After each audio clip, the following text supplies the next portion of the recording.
Bismillahirrahmanirrahim. Assalamualaikum warahmatullahi wabarakatuh. Alhamdulillah wassalatu wassalamu ala nabiyina al-mustafa Rasulillah wa ala alihi wa ashabihi wa man tabi'ahum bi ihsanin ila yaumil qiyamah, amma ba'du. Jemaah sekalian yang semoga senantiasa dirahmati Allah Subhanahu wa taala, kita lanjutkan pembahasan kita di bab yang kedua dari kitab Syama'ilun Nabi Al-Mustafa karya Al-Imam Abu Isa At-Tirmidzi, sebuah kitab yang membahas profil Nabi kita dari sisi fisik dan sisi akhlak. Bab kedua ini bab tentang khatamun nubuwah. Bab tentang khatamun nubuwah. Apa arti khatamun nubuwah? Ya, kalau di bab ini cincin kenabian atau tanda kenabian. Namun dalam bahasa Arab, khatam itu memiliki banyak makna. Ya, di sini Al-Imam At-Tabari dari Imam Al-Qurtubi ya merinci makna-makna dari khatam. Ada 10 makna khatam berdasarkan struktur bahasa Arab. Yang pertama artinya adalah cincin. Ya, yang dipakai di jari ya. Makanya Nabi kita punya cincin yang biasa dipakai untuk stempel surat. Jadi di cincin Nabi itu ada tulisan, apa tulisannya? Allah, kemudian Rasul Muhammad. Ya, kalau dibaca Muhammad Rasulullah, karena kan balik gini nanti ya. Muhammad Rasulullah. Makanya beliau ketika mau wudu terkadang melepas cincin, terkadang tetap nempel cincinnya. Sehingga dari sini para ulama menurunkan hukum fikih. Jika ada kata-kata Allah, benda yang kita mau bawa masuk ke toilet harus dilepas atau tidak? Karena dari perbuatan Nabi kadang melepas, maka kita juga begitu. Boleh dilepas, boleh dibawa. Ya. Namun yang paling afdal, beda lagi kalau ditanya mana yang paling afdal. Tentu yang paling afdal adalah menjaga kesucian nama Allah. Ya. Ini makna yang pertama, cincin. Nabi juga punya cincin. Makna yang kedua yaitu stempel dokumen resmi, juga disebut dengan khatamun. Ya, stempel dokumen resmi. Makna yang ketiga penutup atau penyempurna. Makanya Nabi kita dijuluki apa? Khatamin Nabiyyin, sebagaimana di surah Al-Ahzab ayat 40. Khataman Nabiyyin, Khataman Nabiyyin. Ya, penutup atau penyempurna para nabi. Penutup berarti setelah nabi kita tidak ada nabi yang lain. Penyempurna berarti syariat yang dibawa nabi kita menyempurnakan syariat-syariat sebelumnya, dan tidak ada lagi syariat yang lebih sempurna daripada syariatnya Rasulullah sallallahu alaihi wasallam. Ini makna yang ketiga. Yang keempat, akhir atau yang terakhir. Ya, Nabi kita juga adalah khatam. Ya, Nabi yang terakhir. Yang kelima, tanda. Makanya Nabi kita juga punya khatam. Tanda kenabian berada di punggung beliau. Pertanyaannya, apakah tanda kenabian, cap kenabian ini hanya dimiliki oleh Nabi kita? Al-Imam Al-Qurtubi menjelaskan khatamun nubuwah yang berbentuk daging yang menonjol di bagian punggung beliau, yaitu dimiliki oleh semua Nabi dan Rasul. Yang membedakan adalah tempatnya. Ya, kalau Nabi kita khatamun nubuwahnya itu di punggung. Di punggung.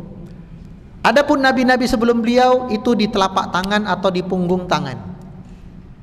Ya, di telapak tangan atau di punggung tangan. Adapun nabi kita berada di punggung beliau. Ya. Itu makna yang kelima, yakni tanda.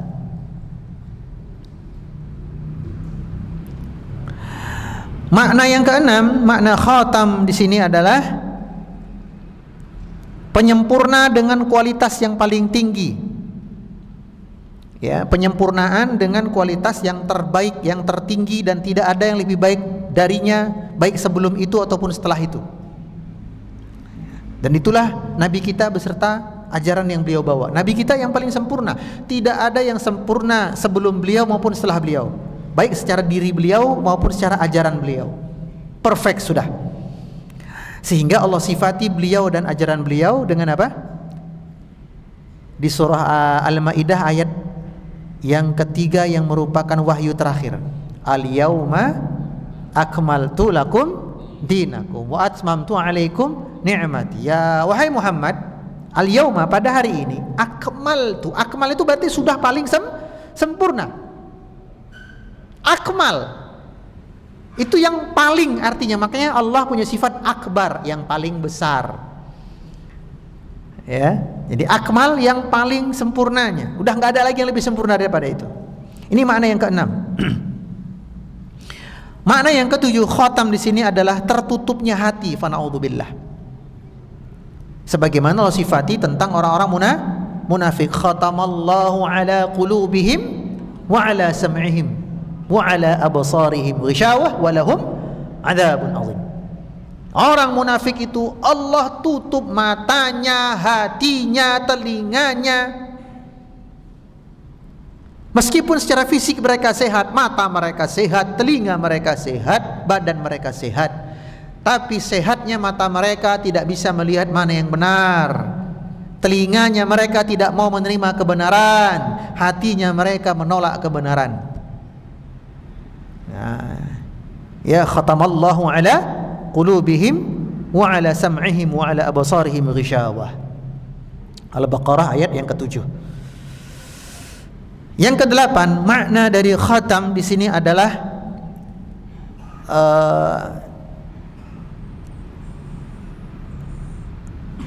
kalau di surga yang pertama kali dinikmati calon penduduk surga dari surga itu apa?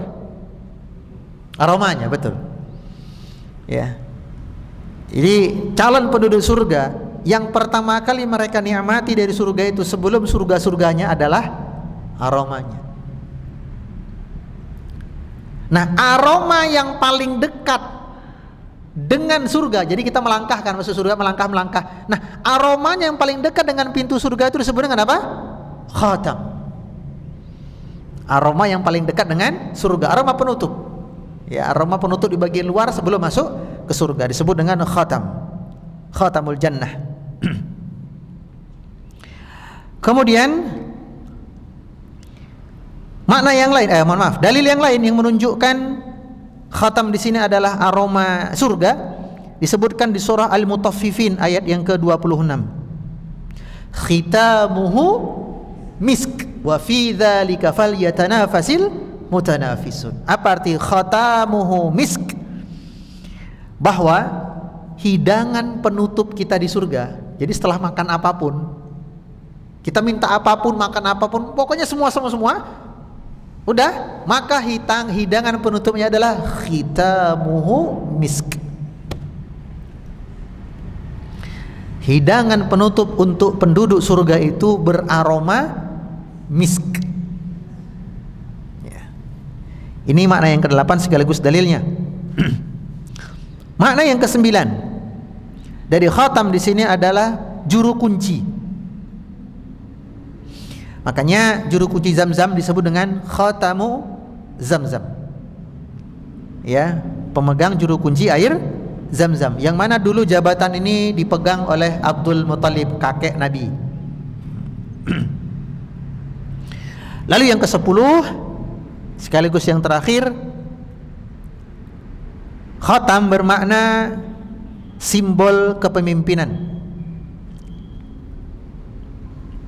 atau simbol kekuasaan, ya. Ini makna khatam dari bahasa Arab. Jadi ada 10 makna. Ini menunjukkan bahasa Arab demikian luas, ya. Adapun kalau kita tinjau dari bab ini, maka yang dimaksud khatamun nubuwah adalah ada apa yang menempel di punggung Nabi kita, yakni daging kecil yang menonjol dan ditumbuhi rambut-rambut halus, ya. Disebutkan di sini, dikatakan oleh Syekh Abdul Razak bin Abdul Muhsin Al-Abad Al-Badar selaku pensyarah kitab ini, beliau berkata,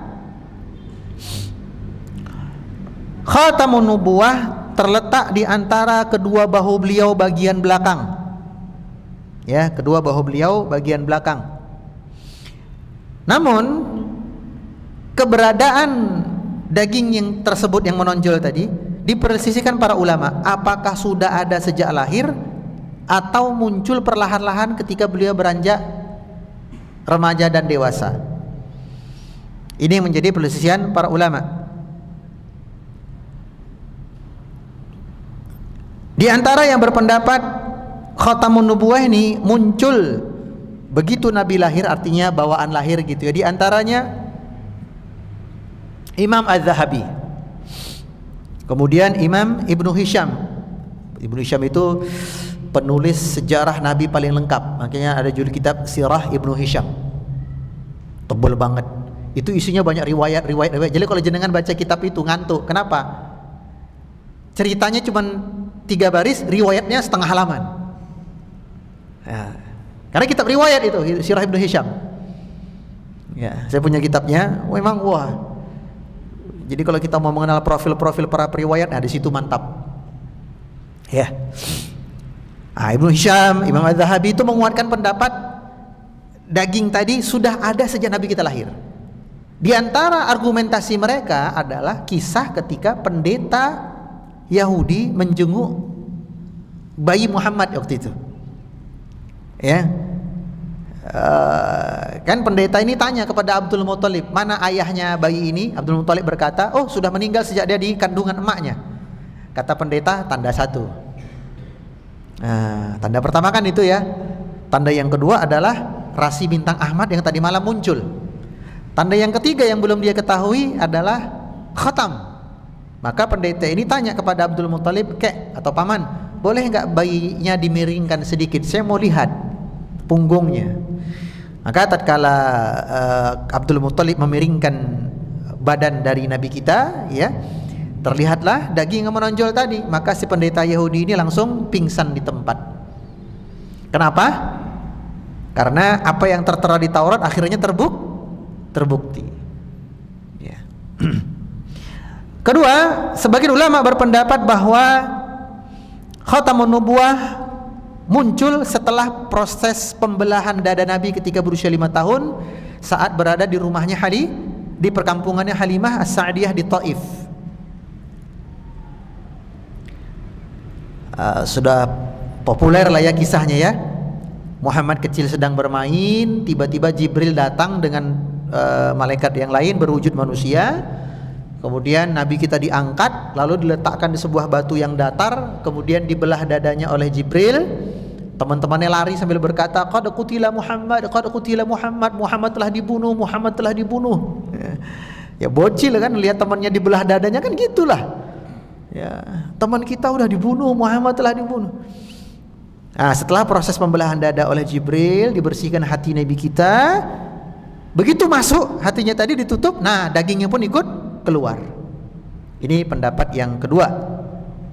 Pendapat ini dikuatkan oleh Syekh Safiur Rahman Al-Mubarakfuri, penulis kitab Sirah Nabawiyah. Ya. Ini pula yang dipegang oleh Ibnu Jauzi, Ibnu Qayyim dan yang semisal dengan mereka. Sementara pendapat yang ketiga, khatamun nubuwah muncul menjelang turunnya wahyu. Muncul menjelang turunnya wahyu. Ini dipilih oleh Imam As-Suyuti dan yang lain-lain. Pertanyaannya mana yang lebih rajih? Wallahu alam. Ya, kalau pendapat yang ketiga sepertinya lemah. Ya, yang paling mungkin pendapat pertama sama yang kedua karena masing-masing ada kisahnya. Adapun Syekh Abdul Razak, pensyarah kitab ini, memilih pendapat yang kedua, bahwa daging yang menonjol tadi muncul setelah peristiwa pembelahan dada ketika Nabi kita usia 5 tahun, ya. Seperti apa bentuknya? Bentuknya seperti telur burung dara dan warnanya seperti warna kulit Nabi kita, ya. Baik, hadis yang pertama di bab ini sekaligus hadis yang ke-16 dari kitab ini.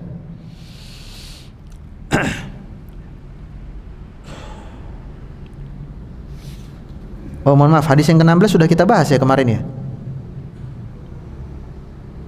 Iya, sudah pernah saya sebutkan ini hadis yang ke-16 kemarin, pertemuan kemarin, tapi nggak apa-apa kita proja sedikit.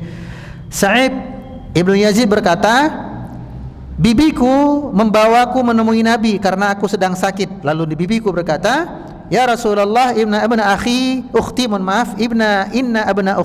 waji'. Anak dari saudariku sakit. Famasaha ra'si, maka Nabi mengusap kepalaku, wa da'ali bil barakah, dan mendoakan untukku keberkahan. Wa tawadda, lalu Nabi berwudu. Fasyaribtu min wudu'ihi, maka aku meminum tetesan air wudu beliau. Ya, wa qumtu khalfa zahri, lalu aku berdiri di belakang Nabi. Fa nazartu ilal khatami bani katifai, aku melihat khatamun nubuwah di antara dua belikat beliau, di antara dua bahu beliau. Fa idza huwa mithlu ziral hajalah, bentuknya seperti telur burung dara. Telur burung dara seperti apa ukurannya? Kayak telur puyuh ya? Lebih kecil lagi ya? Hah? Saya lihat dulu ya. Telur burung dara. Penasaran saya. Oh, ya.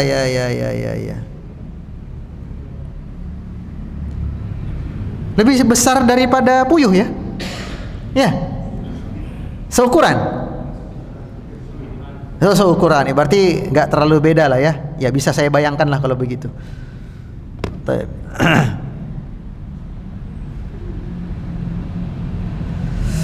Baik.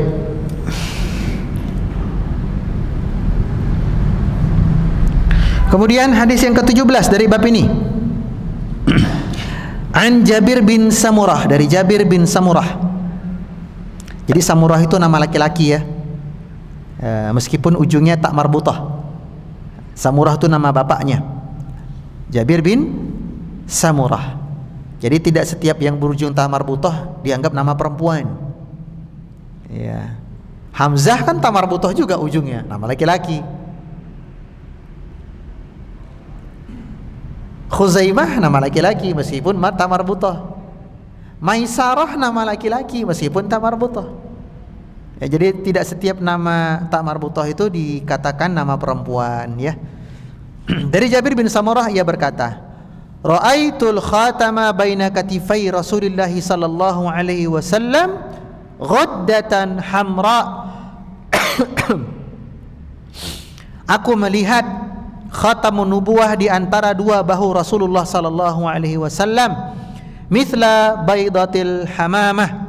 Ya, bentuknya seperti sepotong daging darah yang berwarna merah. Ya, jadi dagingnya itu menonjol agak kemerahan sesuai dengan warna kulit Nabi putih kemerahan, ukurannya seukuran burung dara.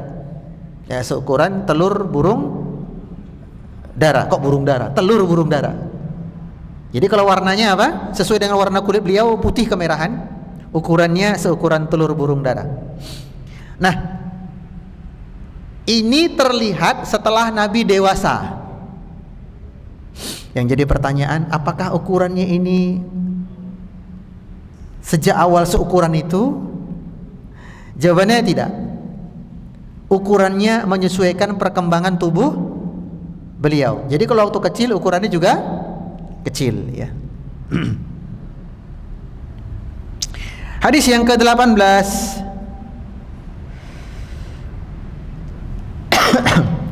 Ini dari seorang sahabiah, dari Rumaisah. Rumaisah, bukan Rumaisah tapi Rumaisah. Jadi ada pakai sa Rumaisah, ada pakai sa Rumaisah. Ia berkata,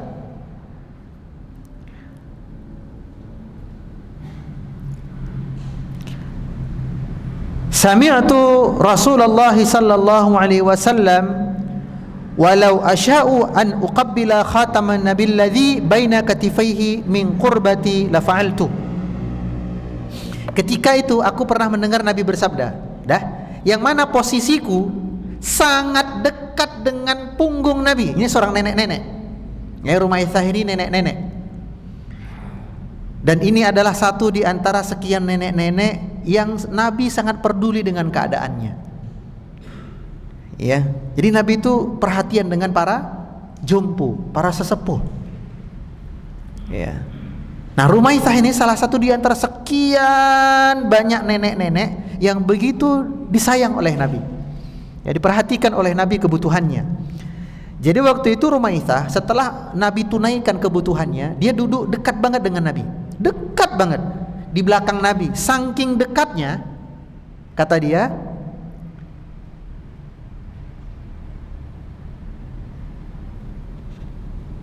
"Lau sya'an uqabbila baina katifi min qurbihi la fa'altu." Seandainya aku mencium, berarti kan dekat banget gitu loh.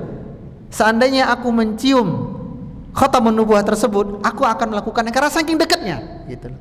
Jadi bisa aku lakukan saking dekatnya. Yang mana waktu itu Nabi berkata kepada Sa'id ibnu Mu'adz atau Sa'ad bin Mu'adz. Siapa Sa'ad bin Mu'adz?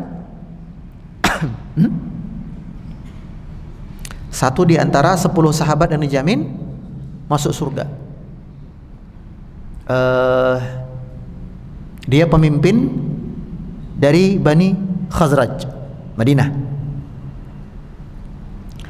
Dan wafatnya Sa'ad bin Mu'adz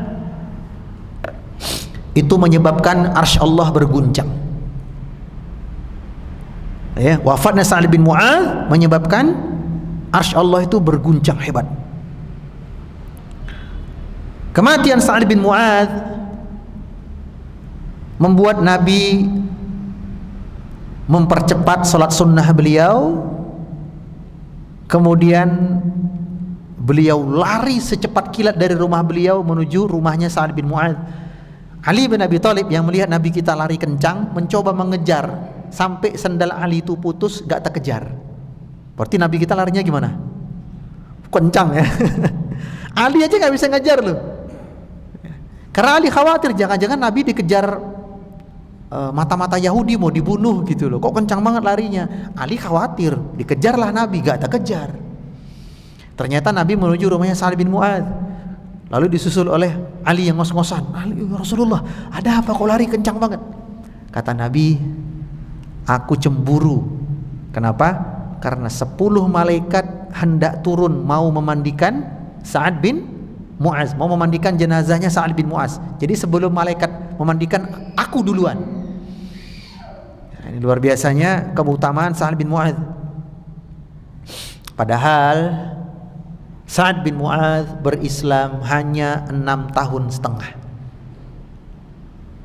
Berislam 6 tahun setengah, tapi kematiannya sanggup membuat arsy Allah berguncang. Ya, jadi ini menjadi pelajaran bagi kita. Bukan semata-mata sudah berapa lama kita mengenal sunnah, sudah berapa lama kita ngaji, sudah berapa lama kita berhijrah. Bukan itu. Akan tetapi siapa yang paling konsisten, siapa yang paling istiqomah, siapa yang paling banyak memungut ilmu dari para ulama, siapa yang paling banyak amalnya, siapa yang paling kokoh imannya, itu yang paling kita fokuskan. Bukan semata-mata aku sing kenal duluan, aku sing ngaji duluan, bukan. Tapi siapa yang paling serius setelah mengaji, siapa yang paling serius setelah hijrah, sebagaimana Sa'ad bin Mu'adz. Ya. Nabi berkata di hari di mana wafatnya Sa'ad bin Mu'adz, "Ihtazzu lahu arsyur rahman." Sungguh kematian Sa'ad bin Mu'adz mengguncang arsy-Nya Ar-Rahman. Ya. Sungguh kematian Sa'ad bin Mu'adz mengguncang arsy Ar-Rahman. Hadis ini diriwayatkan juga oleh Imam Ahmad.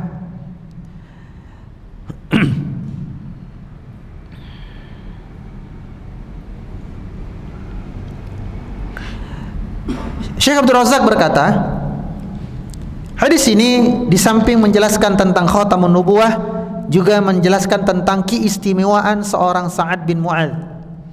Sampai-sampai kematiannya membuat makhluk yang paling tinggi, yaitu arsy, ya, berguncang, sekaligus makhluk yang paling besar.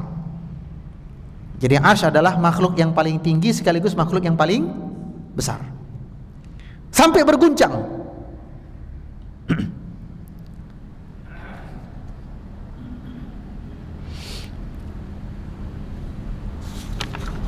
Kemudian hadis yang ke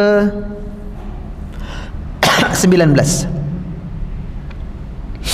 Hadis ini diceritakan dari Muhammad bin Ali bin Abi Thalib. Berarti anak dari Ali, cucu dari Rasulullah sallallahu alaihi wasallam.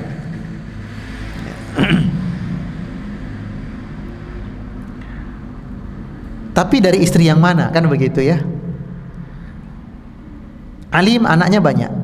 Ada yang dikasih nama Umar, ada yang dikasih nama Utsman, ada yang dikasih nama Muhammad. Ya.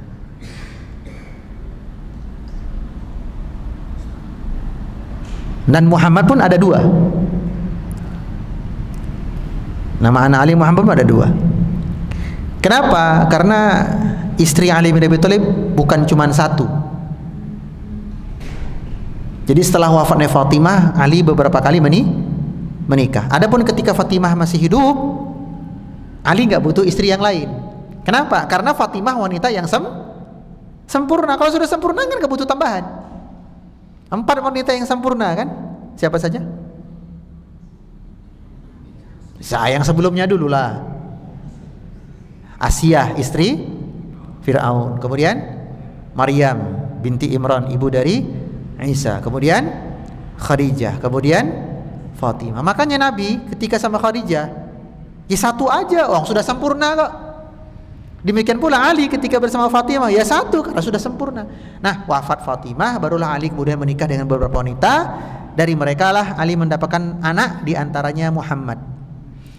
Ya, Muhammad bin Ali bin Abi Thalib berkata, Kana Aliun, adalah ayahku Ali bin Abi Thalib, idza wasafa Rasulullah sallallahu alaihi wasallam, apabila mensifati bentuk tubuh Nabi sallallahu alaihi wasallam, lalu menyebutkan hadis yang panjang yang pernah kita sebutkan di bab-bab sebelumnya, lalu sampai pada pembahasan waqala, Ali berkata, baina katifaihi khatamun nubuwah wa huwa khatamun nabiyyin, di antara dua pundak belakang beliau ada khatamun nubuwah, dan itu merupakan tanda nabi. Artinya setiap nabi yang diutus pasti punya tanda itu ya. Hadisnya panjang, sudah kita bahas pada bab sebelumnya tentang bentuk tubuh nabi ya. Kemudian hadis yang ke-20. Ini babnya panjang tapi hadisnya pendek-pendek ya.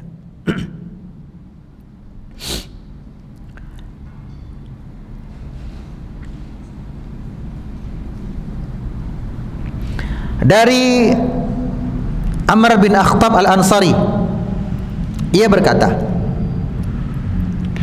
qala li Rasulullah berkata kepadaku, ya Aba Zaid, wahai Abu Zaid, udnu minni famsah zahri, sini mendekat kepadaku dan usap pundakku ini ya, usap.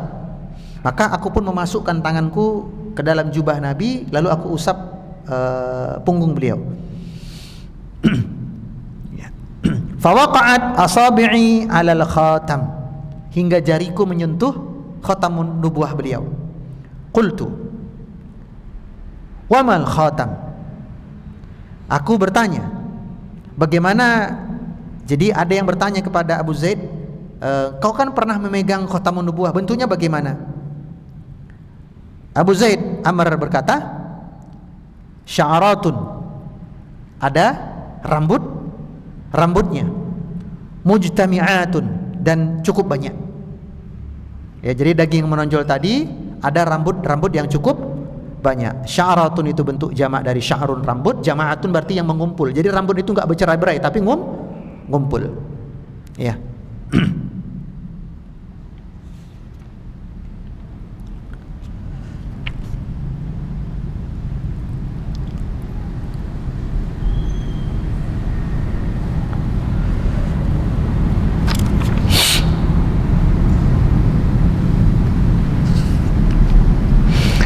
Setelah itu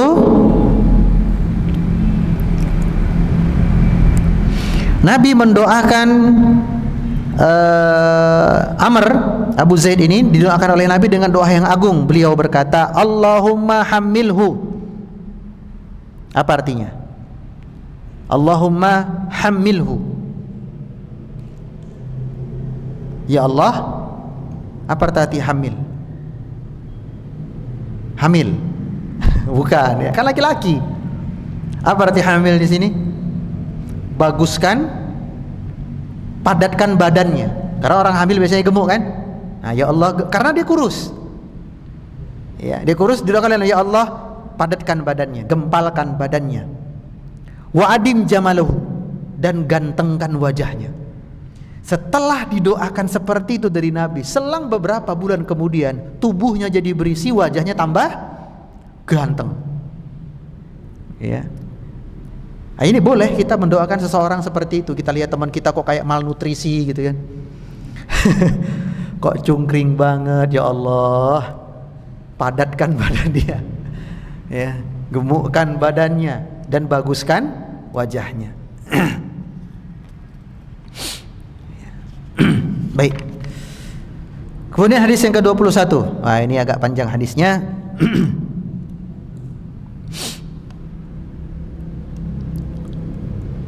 Dari sahabat Abu Buraidah. Abu Buraidah ia berkata, jadi orang Abu Buraidah ini orang Madinah ya.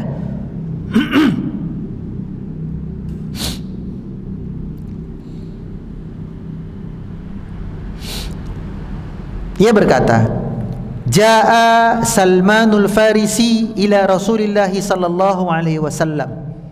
Suatu hari Salman Al-Farisi datang kepada Nabi sallallahu alaihi wasallam. Hina qadimal Madinah bimaidatin 'alaiha rutab. Jadi Salman mendatangi Nabi sallallahu alaihi wasallam dengan membawa rutab. Apa arti rutab? Kurma muda. Jadi ini awal-awal Nabi sampai di kota Madinah. Ini kisahnya sebenarnya kalau kita mau runut lebih awal panjang, tapi penulis hanya mengutip di bagian ini saja. Intinya adalah Salman mendengar bahwa laki-laki yang diberitakan menyebut dirinya sebagai seorang nabi telah sampai di Madinah. Nah, Salman penasaran ini. Maka dia kan, Salman bekerja sebagai apa? Penjaga kebun buah milik seorang tokoh Quraisy. Milik seorang Bani Khazraj. Nah, pas lagi metik-metik buah, majikannya sama sepupu majikan itu ngobrol, laki-laki yang ngaku sebagai nabi sudah sampai di Madinah. Nah, Salman yang sedang metik buah kelimpungan. Wah, ini yang saya cari setelah saya menempuh 3 benua 6 negara. Kan pencarian Salman kan begitu ya, menempuh 3 benua dan 6 negara untuk menjemput hidayah dan bertemu dengan Rasulullah sallallahu alaihi wasallam. Jadi Salman ketika masuk Islam usianya sudah sepuh. Ya, sudah berumur. Maka Salman yang bahagia betul pencariannya akhirnya menemukan hasil, ya. Tapi dia ingin memastikan ini benar-benar seorang nabi. Nah, pendeta terakhir yang dia temui dan berguru kepadanya kasih clue. Salman, setelahku tidak ada lagi orang yang berpegang teguh dengan ajaran Nabi Isa. Yang ada adalah munculnya nabi dengan ajaran yang baru. Ciri-cirinya bagaimana wahai Pak Pendeta? Ciri-cirinya, dia mau menerima hadiah tapi tidak mau memakan sedekah. Sedekah tak mau makan, hadiah mau. Dan di punggungnya ada khatamun nubuwah. 3 tanda itu. Maka Salman bawa rutab nih. Nah, Salman bawa rutab. Fawada'aha baina yaday Rasulillah. Maka Salman meletakkan rutab 1 nampan tadi di depan Nabi. Faqala, ya Salman, ma hadza? Maka Nabi bertanya, wahai Salman, apa ini? Faqala, sadaqatun 'alaika wa 'ala ashabik. Sedekah untukmu dan sahabat-sahabatmu. Nah, apa tadi? Sedekah untukmu dan sahabat-sahabatmu. Faqala, Nabi berkata, irfa'ha fa inna la na'kulu sadaqah. Wahai Salman, angkat, bagikan kepada orang-orang karena aku tidak makan sedekah. Salman berkata dalam hatinya, tanda 1. Nah, tanda pertama. Esoknya datang lagi. Maka Salman membawa hal yang sama, rutab satu nampan. Kemudian Nabi berkata, "Ma hadza ya Salman?" Apa ini Salman? Faqala, Salman berkata, "Hadiyatun laka." Ini hadiah untuk. Faqala Rasulullah sallallahu alaihi wasallam di ashabi, maka Nabi berkata kepada sahabat-sahabatnya, "Absutu." Ayo makan bareng-bareng. Lalu Salman melihat Nabi ikut makan rutab tadi. Salman berkata, tanda yang kedua. Tinggal satu tanda lagi ya. Nah, tinggal satu tanda lagi. Maka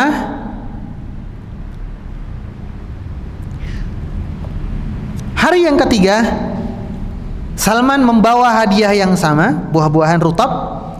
Kemudian Salman berkata, "Wahai Rasulullah, yang ini saya bagi dua. Ada yang sedekah, ada yang hadiah." Maka Nabi makan yang hadiah, yang sedekah dibagi semua. Yang hadiah dimakan sedikit. Nah, pas Nabi lagi makan, Salman muter nih. Pura-pura ngecek, wis entuk urung. Lalu Salman muter ke belakang Nabi untuk melihat khotam. Masalahnya, Nabi kan pakai jubah. Jubah Nabi itu kerahnya lebar. Bukan kerah kayak begini, bukan. Nah, jadi kerahnya lebar. Nah, kenapa? Karena sumuk. Arab kan panas ya. Jadi kalau kadang-kadang gini, gitu ya. Nah, ini terlebar, tapi masih belum kelihatan gitu loh. Salman intip-intip, mana sih? Nabi tahu. Oh, Salman ingin mengecek. Nabi tahu sedekah sama hadiah ini untuk ngecek validasi gitu loh, memverifikasi. Jangan-jangan Salman tim verifikator ini. Tinggal yang ketiga. Nabi pura-pura jatuh selendang. Jadi tertutup selendang. Sudah terbuka, sedikit terbuka, tapi masih ketutup selendang beliau. Sorban kalau bahasanya kita gitu ya. Untuk berkipas-kipas kalau panas. Kalau debu untuk nutup wajah, masker. Jadi Nabi turunkan selendang beliau, pura-pura jatuh. Terlepas, terlihatlah apa? Khatamun nubuwah tersebut. Maka Salman bahagia, dipeluknya Nabi. "Wahai Rasulullah, pencarianku enggak sia-sia." Woi, ada apa Salman? Barulah cerita Salman. Hadisnya panjang. Cerita Salman dari mulai dia mengenal gereja, kemudian dipasung bapaknya, kabur dari rumah, dijual sebagai budak, pindah 6 negara, ketemu 4 pendeta, sampai akhirnya ke Madinah. Ya, ini kisahnya Salman. Kemudian Rasulullah SAW iba dengan kesulitan Salman. Lalu Salman dimerdekakan oleh Rasulullah SAW dengan urunan beberapa sahabat. Nabi kasih uang, beberapa sahabat kasih uang. Yuk urunan kita bebaskan Salman dari status budak biar dia merdeka. Ternyata Salman berkata, "Wahai Rasulullah, majikanku bilang kalau kau ingin merdeka wahai Salman, tebusannya ada. 1 sekian dirham, yang kedua nanam pohon kurma sekian batang." Nanam pohon kurma sekian batang. Dan nanti kita lanjutkan sedikit setelah azan ya.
Nah, mendengar penuturan Salman bahwa kalau dia mau merdeka ada tebusan-tebusannya sekian dan sekian, maka Nabi mengajak para sahabat untuk urunan. Demikian pula untuk nanam pohonnya, ya. Maka Salman dibantu oleh Nabi dan para sahabat menanam sekian ratus pohon. Kemudian ada satu pohon yang ditanam oleh Umar. Nah, jadi Umar ikut bantu meskipun cuman satu pohon. Kemudian pohon-pohon tadi pun tumbuh besar dan berbuah, kecuali satu pohon, yaitu pohon yang ditanam oleh Umar. Semua berbuah. Ya, yang ditanam Salman berbuah, yang ditanam Rasulullah berbuah, yang ditanam sahabat yang lain berbuah, yang ditanam Umar tak berbuah. Nah, maka Nabi bertanya, siapa yang nanam pohon ini dulu? Umar berkata, ya Rasulullah, saya yang nanamnya dulu. Maka Nabi kemudian mencabut pohon tersebut dan menanamnya lagi, lalu kemudian bisa panen tahun depan. Ya, tahun depannya bisa dipanen. Ya, karena memang Umar kurang ahli dalam bertani, ya. Umar bisanya berdagang. Wallahu ta'ala alam. Sekian pembahasan kita pada malam hari ini sampai pada hadis 21, ya. Subhanakallahumma bika asyhadu an la ilaha illa anta astaghfiruka wa atubu ilaik. Insyaallah pertemuan berikutnya kita masuk bab tentang rambut Nabi, ya. Assalamualaikum warahmatullahi wabarakatuh.